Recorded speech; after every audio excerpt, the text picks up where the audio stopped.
All right, I think I'm done with this one now. It started out, it was the first piece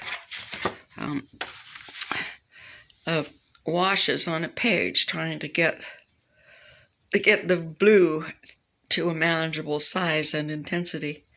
And then we eventually worked down to these. And the other one, there was one that looked like almost like a flag. Right? It was like red. Anyway, that one is now this. And I believe I have finished with it. Right here, and these are some real skies.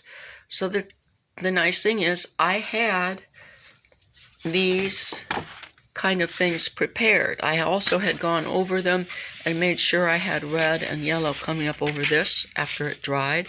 So I had real nice backgrounds all over here to put my sky on. Because these clouds actually were more like this goldy yellow here. But they look white. And they were more yellow when I looked at them. But the thing is, once you have done this kind of stuff, we're into the just because you can't see it doesn't mean it isn't there category. And that stuff that you don't see is called the foundation.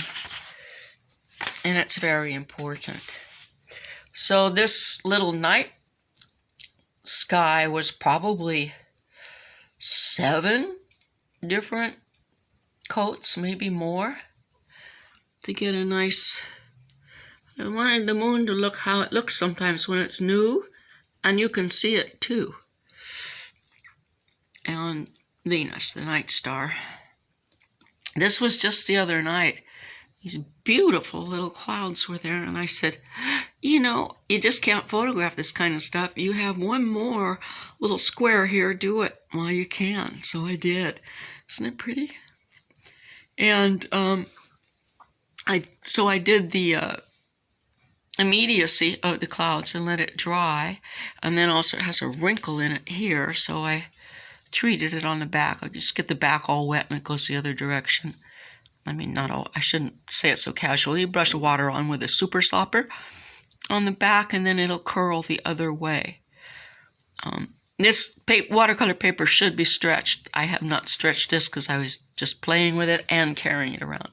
So I did those little ones, and then last night I just put in some more to delineate the bottom of this. I remembered that I had really liked that.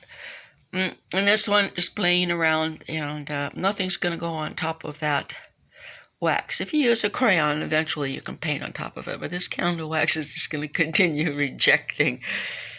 And this is kind of an odd one, and I talked about it already. I remembered it, and I put the sun in down here just like a standard sunset, and this was so unusual, and I don't remember what was going on up here. If I see another one like it, I may work back into it.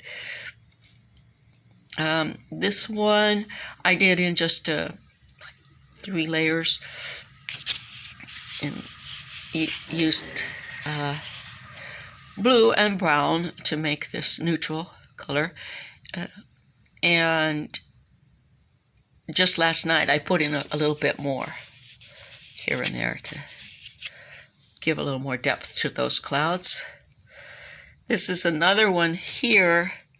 It's kind of similar to this one.